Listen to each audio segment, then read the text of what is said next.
Hoy hablamos de los pros y los contras de crear un nuevo Ministerio de Justicia. Esta es una ley que está mencionada entre las reformas que se dijeron hoy o se prometieron en este fin de semana, el pasado lunes 27 de febrero, en la rendición de cuentas del presidente. Le preguntábamos, Carmen y yo, antes de irnos a la pausa, ¿cuáles son los pros y los contras? Ya hemos escuchado contras solamente. ¿Hay algún pro desde el Colegio de Notarios? Bueno, lo que pasa es que las observaciones nosotros fueron puntuales en términos Pero de... leyeron el proyecto completo. Sí, lo leímos completo. Y el cambiado también. Sí, solamente habían 3 observaciones porque hay otras que se las dejamos al Colegio de Abogados y a la parte de... Ustedes solo encontraron 3 observaciones. Solo 3 Entonces observaciones no está tan malo. porque chocan directamente con la ley 140-15 y choca con la ley 821 si de la solo organización son 3. judicial. Yo apoyo en Sí, sí. fundamental. Ahora bien, hay aspectos de esta ley y es la parte de colisión de leyes. Es decir, en ninguno de los artículos se dice que este proyecto de ley deroga algún artículo de la ley 140. Tampoco deroga ningún artículo de la ley 821. Porque además chocaría directamente con la Constitución. Entonces, como chocaría directamente con la Constitución, Cambiamos la Constitución. Tendrían que cambiar la Constitución. Yo creo que sería lo más recomendable y eso daría más espacio a que se discuta un proyecto de ley que verdaderamente porque se llevó demasiado deprisa ese proyecto. ¿Y usted cree que hay condiciones ambientales, entre comillas, para modificar la Constitución? Bueno, ya se ha sí. dicho que no se necesita modificar la Constitución para los partidos se ponen aprobar una ley de digamos que la creación de un Ministerio de Justicia. ¿Por qué ustedes dicen que hay que modificar la Ustedes Constitución? no vuelven a mucha gente. ¿Usted qué dice? ¿Hay que modificar la Constitución? Imposible. En las condiciones actuales sería prácticamente la destrucción de la poca institucionalidad que a nosotros nos queda. O sea, estamos en presencia de un poder ejecutivo que ha dado muestras de querer controlar hasta el último aspecto del sector justicia. Y una prueba de ello es precisamente los esfuerzos encaminados a que por encima del principio de independencia del Poder Judicial y de la independencia operativa de la Procuraduría General de la República, ellos quieren imponerle un ministro de Justicia nombrado sin ningún tipo de fiscalización, requerimiento, prácticamente imponerle un político que coordine las actividades del Ministerio de Justicia en su conjunto y peor aún, que coordine, fiscalice, supervise, nombre a los encargados de ejercer la profesión de la abogacía y del notariado y de los alguaciles. O sea, nombrados directamente por el presidente de la República. Si en estas condiciones nosotros nos aventuramos... Ahí van 3 derogadas ya. 3 leyes. Óyeme, nos aventuramos a conocer una reforma constitucional. Ahí sí es verdad que se van a quitar todos los candados, van a ingresar directamente a la carrera del Ministerio Público, porque vamos a tener los pies sobre la tierra. El Ministerio de Justicia, ese proyecto nace como excusa para lograr la modificación constitucional. Y como no se logran los votos necesarios, se envía, se promete primero consultar y luego enviar al Congreso. Fíjate que el 27 no se atrevieron a presentarlo.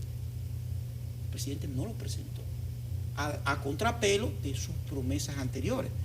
Nosotros como sociedad, y esto es importante, Pero lo anunció, doctor. que en los próximos días, sí. en los próximos días, nosotros como sociedad tenemos que decidir hacia dónde vamos.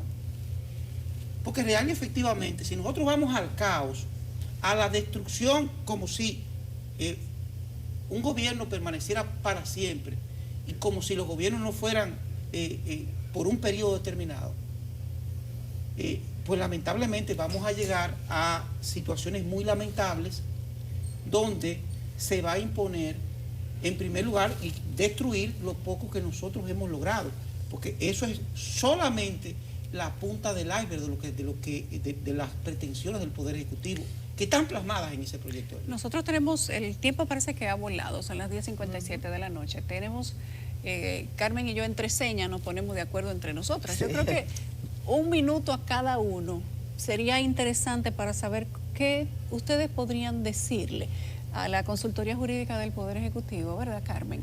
Y a las instituciones que ya están, como la buena nueva del Evangelio, llevando a cada medio las proyecto. maravillas del proyecto y la inminencia de su promulgación. Bueno, en términos del Colegio de Notarios, nosotros diríamos que lo primero que deben ver lo que es nuestra propia ley. Es decir, no pueden afectar lo que son los derechos, en la parte de certificación, la parte de fiscalización, toda esa parte que incluyeron ahí, que no están, que no derogan la ley nuestra, va a chocar directamente con la ley que crea ese ministerio, con la ley 140-15.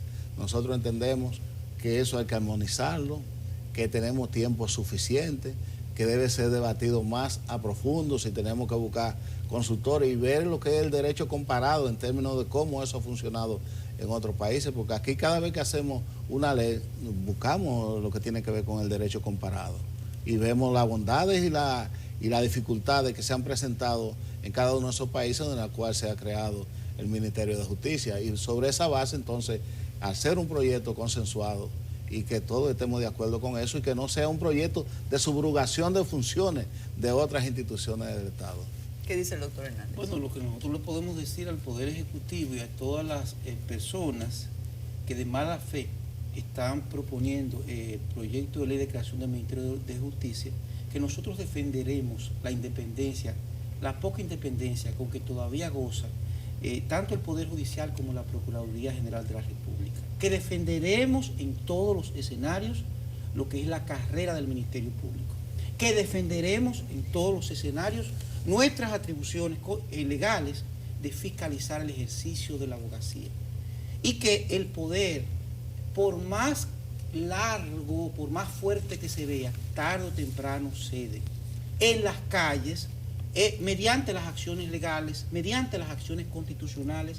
Nosotros, los abogados de la República Dominicana, enfrentaremos ese objetivo que tienen funcionarios palaciegos de controlar hasta el último detalle de la administración de justicia, y tarde o temprano la verdad resplandecerá, sin importar quién o quiénes se abroguen la verdad, verdad cuestionable, porque no entendemos cómo alguien con dos dedos de frente que tenga un conocimiento mínimo de derecho venga a decirme a mí que un Ministerio de Justicia que controle todos esos aspectos que hemos planteado aquí pueda fortalecer la independencia. Usted dice funcionarios de Palacio, no presidente de la República.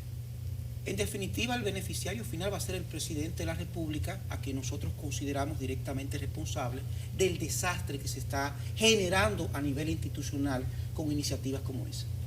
Bueno, gracias a Miguel Surún y a Teófilo Rosario, miembro del Consejo Directivo del Colegio Dominicano de Notarios, y Miguel Surún, presidente del Colegio Dominicano de Abogados.